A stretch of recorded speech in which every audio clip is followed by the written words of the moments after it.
Torej, danes zjutraj je bil cilj policije, da nudijo asistenco sodnemu izvršitelju tu na Limenjanski ulici v Luciji.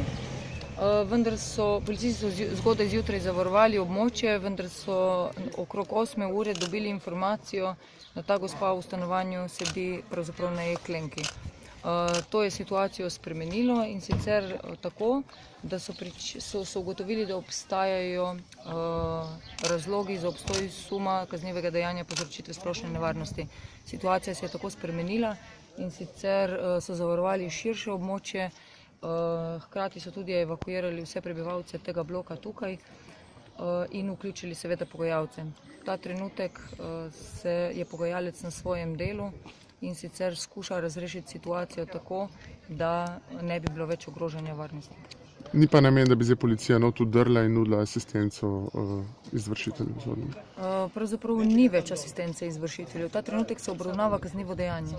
Torej je izvršitelj odstopil od svoje današnje namere? To vprašanje boste morali postaviti izvršitelju. Skratka, ne nudite asistence izvršitelju, ampak želite... Obravnavamo kaznivo dejanje povzročitve splošne nevarnosti, tako je. So izvršitelji tam ali ne? Jaz bi še vedno rekla, da vprašate to izvršitelj.